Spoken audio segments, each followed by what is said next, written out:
ಇಡೀ ದೇಶದ ಆರ್ಥಿಕತೆ ನಿಜವಾಗಲೂ ಹೇಳಬೇಕಂದ್ರೆ ಆರ್ಥಿಕತೆ ಬಗ್ಗೆ ಹೇಳಬೇಕಂದ್ರೆ ಕಣ್ಣಲ್ಲಿ ನೀರು ಬರ್ತದೆ.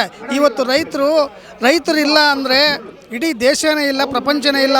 ರೈತರು ಬೆಳೆದಿರುವ ಒಂದು ಅನ್ನ ಆಗಿರ್ಬೋದು, ಹಾಳಾಗಿರ್ಬೋದು, ಏನೇ ಆಗಿರ್ಬೋದು, ಅವರು ರೈತರು ಬೆಳೆದಿರುವ ಒಂದು ಎಲ್ಲ ವಸ್ತುಗಳ ಬಗ್ಗೆ ಹೀನಾಯವಾಗಿ ಕಾಣ್ತಾ ಇದ್ದಾರೆ. ಇವತ್ತು ಇಡೀ ರೈತಾಪಿ ವರ್ಗಕ್ಕೆ ಅವರು ಬುಡಮೇಲೂ ಕಿತ್ತಾಡೋದಕ್ಕೆ ಒಂದು ಇದು ಮಾಡ್ತಾ ಇದ್ದಾರೆ.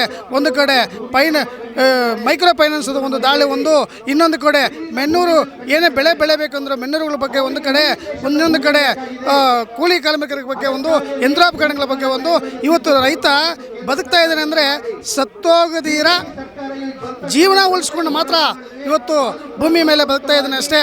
ಇವತ್ತು ಒಬ್ಬ ವ್ಯಾಪಾರಸ್ಥರಾಗಿರ್ಬೋದು, ಅಫ್ಸಿಯಲ್ಸ್ ಆಗಿರ್ಬೋದು,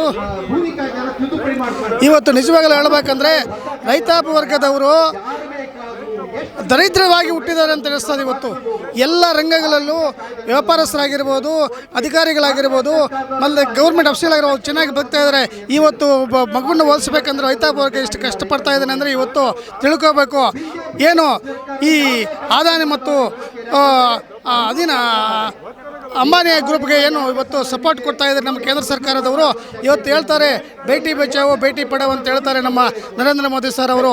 ಎಲ್ಲಿ ರಕ್ಷಣೆ ಕೊಡ್ತಾ ಇದ್ದಾರೆ ಹೆಣ್ಣುಮಕ್ಕಳಿಗೆ, ಎಲ್ಲಿ ಓದಿ ಕೊಡ್ತಾ ಇದ್ದಾರೆ ಹೆಣ್ಣುಮಕ್ಕಳಿಗೆ. ಮೊನ್ನೆ 13 ತಿಂಗಳು ಡೆಲ್ಲಿಯಲ್ಲಿ ಒಂದು ಸಂಯುಕ್ತ ಕಿಸಾನ ಮೋರ್ಚಾ SKM ನಡೆಯಿತು. ಆವತ್ತು ಎಷ್ಟು ಹಿಸ್ಟಾರಿಕಲ್ ಐತಿಹಾಸಿಕ ಇದನ್ನು ಅಲ್ಲಿ ಸೃಷ್ಟಿ ಮಾಡಿದ್ದೀವಿ ನಮ್ಮ ರೈತಾಪಿ ವರ್ಗದವರು. ಇದ್ರ ಬಗ್ಗೆಯೂ ಇವತ್ತು 60 ದಿನದಿಂದ ಒಬ್ಬರು ಜಗಜೀವನ್ ಲಾಲ್ ಅಂತೇಳಿ ಒಬ್ಬ ಉಪವಾಸವನ್ನು ಮಾಡ್ತಾ ಇದ್ದಾರೆ. ಇದರ ಬಗ್ಗೆ ಕಿಂಚಿತ್ತನ್ನು ಎತ್ಕೊಂಡಿಲ್ಲ. ಇವತ್ತು ಇನ್ನು ಮುಂದೆ ಎಷ್ಟು ಸಹಿತ ಇವತ್ತು ರಾಜಕೀಯ ವ್ಯಕ್ತಿಗಳ ಹತ್ರ ಎಷ್ಟೆಷ್ಟು ಕೋಟಿಗಳ ದುಡ್ಡಿದೆ. ಇವತ್ತು ಎಲೆಕ್ಷನ್ ಮಾಡಬೇಕಂದ್ರೆ ಎಷ್ಟು ಕೋಟಿಗಳು, 400 ಕೋಟಿ, 500 ಕೋಟಿ, 1000 ಕೋಟಿ, 2000 ಕೋಟಿ ಖರ್ಚು ಮಾಡ್ತಾರೆ. ಈ ರೈತಾಪಿ ವರ್ಗಕ್ಕೆ ಕೃಷಿ ಮೇಳಕ್ಕೆ ಹೋಗಬೇಕಾದ್ರೆ ಅಟ್ಲೀಸ್ಟ್ ಬಸ್ಸು ಮಾಡೋಕ್ಕೆ ಅವ್ರಿಗೆ ಏಕತೆ ಇಲ್ಲ. ಇಷ್ಟೆಲ್ಲ ಇವತ್ತು ಈ ರಾಜಕೀಯ ವ್ಯಕ್ತಿಗಳು ಈ ದೇಶದ ಆರ್ಥಿಕತೆಯನ್ನು, ದೇಶದ ರಾಜಕೀಯತೆಯನ್ನು, ದೇಶದ ಸಾಮಾಜಿಕತೆಯನ್ನು ಎಲ್ಲವನ್ನು ನಾಶ ಮಾಡ್ತಾ ಇದ್ದಾರೆ. ಇವತ್ತು ಟೋಟಲಾಗಿ ಹೇಳಬೇಕಂದ್ರೆ ಈ ರಾಜಕೀಯದವರು ಎಚ್ಚೆತ್ತುಕೊಂಡು ಈ ಏನು ಮೈಕ್ರೋ ಫೈನಾನ್ಸ್ ಬಗ್ಗೆ ಮತ್ತು ರೈತರದ್ದು ಏನು MSP ಬೆಳೆಗಳು ಏನು ಕೊಡಲಿಲ್ಲ ಅಂತಂದರೆ ಮುಂದಿನ ದೊಡ್ಡ ಮಟ್ಟದಲ್ಲಿ ಹೋರಾಟ ಮಾಡಿ ಜನಜಂಗುಳಿಯನ್ನು ರೈತರ ಬಗ್ಗೆ ಹಳ್ಳಿಗಳಿಗೂ ಹೋಗಿ ನಾವು ಜನದ ದೊಡ್ಡವಾದ ದೊಡ್ಡ ಮೊತ್ತದಲ್ಲಿ ಸ್ಟ್ರೈಕ್ ಪ್ರತಿಭಟನೆ ಮಾಡಬೇಕಾಗುತ್ತೆ. ಇನ್ನು ಮುಂಬರುವ ದಿನಗಳಲ್ಲಿ ರೈತಾಪಿ ವರ್ಗದವರೆಲ್ಲ ಕೃಷಿ ಕಾರ್ಮಿಕ ಮತ್ತು ರೈತರು ಎಲ್ಲರೂ ಒಗ್ಗೂಡಿ ನಿಮಗೆ ಪಾಠ ಬುದ್ಧಿ ಕೇಳಿಸ್ಬೇಕಾಗುತ್ತೆ. ನೆಕ್ಸ್ಟ್ ಮೇ ತಿಂಗಳಲ್ಲಿ ಮತ್ತು ತಾಲೂಕು ಪಂಚಾಯತಿ ಮತ್ತು ಜಿಲ್ಲಾ ಪಂಚಾಯತಿ ಎಲೆಕ್ಷನ್ ಬರ್ತಾ ಇದೆ. ಅದರಲ್ಲಿ ನಾವು ಏನು ಅಂತ ಅನ್ನೋದು ತೋರಿಸ್ಕೊಡ್ತೀವಿ ರಾಜಕೀಯ ವ್ಯಕ್ತಿಗಳಿಗೆ. ಇಷ್ಟನ್ನು ಹೇಳಿ ಇದು ಅವಕಾಶ ಕೊಟ್ಟಿದ್ದಾಗ ಮೈಕ್ರೋ ಫೈನಾನ್ಸ್ ಹಾವಳಿ 60% ಇದೆ. ಪಿನ್ಕೇರ್ ಅಂತೇಳಿ, L&T ಅಂತೇಳಿ, ಮತ್ತು ಧರ್ಮಸ್ಥಳ ಅಂತೇಳಿ ಇಲ್ಲೇ ಸುಮಾರು 10-15 ಫೈನಾನ್ಸ್ ಕಂಪ್ನಿಗಳು ಬಂದಿದ್ದಾರೆ. ಇವತ್ತು ಅವ್ರು ಹೇಳ್ತಾರೆ, ಸರ್ ಇವತ್ತು ನಮ್ಮ ಹತ್ರ ದುಡ್ಡು ಇಲ್ಲ, ನಾನೇ ತೊಗೊಂಡಿದ್ದೀನಿ L&Tಯಲ್ಲಿ ದುಡ್ಡು ಇವತ್ತಿಲ್ಲ ಸರ್, ನಾಳೆ ಕೊಡ್ತೀನಿ ಅಂದರೆ ಆಗಲ್ಲ ಅಂತೇಳಿ 8 ಗಂಟೆ ಆದರೂ 9 ಗಂಟೆ ಆದರೂ ಮಾತ್ರ ಕೂತ್ಕೊಂಡಿರ್ತಾರೆ. ಯಾರಾದರೂ ನೋಡ್ತಾರೇನೋ, ನಮಗೆ ಅವ್ರು ನೋಡ್ತಾರೆ ಇವ್ರು ನೋಡ್ತಾರೆ ಅಂತ ಬಾಧೆ ಆಗುತ್ತೆ. ಏನು ಮಾಡಬೇಕಪ್ಪ, ಇದು ತೊಗೊಂಡಿದ್ದೀವಿ, ಕಷ್ಟಕ್ಕೆ ತೊಗೊಂಡಿದ್ದೀವಿ, ಕೊಡ್ತೀವಿ ಅಂತ ಹೇಳ್ತೀವಿ. ಒಂದು ದಿನ ಅಲ್ಲ, ಅರ್ಧ ದಿನ ಆದರೂ ಟೈಮ್ ಕೊಡಲ್ಲ. ಇಷ್ಟು ಕಷ್ಟ ಕೊಡ್ತಾ ಇದ್ದಾರೆ.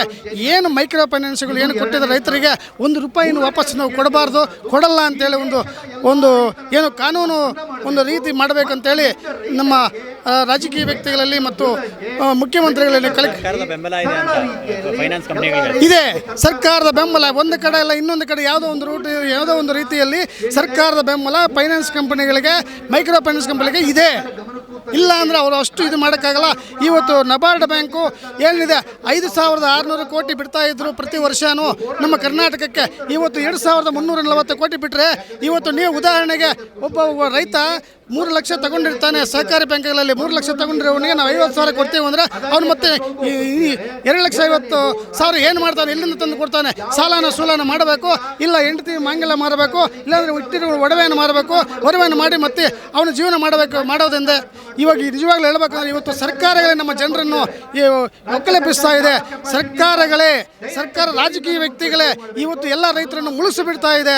ಇವತ್ತು ಕಾಯ್ದೆ ತರ್ತೀನಿ ಅಂತ ಹೇಳ್ತಾ ಇದೆ. ಕಾಯ್ದೆ ಯಾವ ರೀತಿ ಇರಬೇಕು ಅಂತ? ಕಾಯ್ದೆ ಕೃಷಿ ಕಾರ್ಮಿಕರ, ರೈತರ ಎಲ್ಲ ಜನಕ್ಕೂ ಅನುಕೂಲವಾಗುವಂತಿರಬೇಕು. ಸುಗ್ರೀವಾಜ್ಞೆ ತಂದರೆ ಯಾವ ಸುಗ್ರೀವಾಜ್ಞೆ ತರ್ತಾರೆ? ಏನು ಸುಗ್ರೀವಾಜ್ಞೆ ತರ್ತಾರೆ?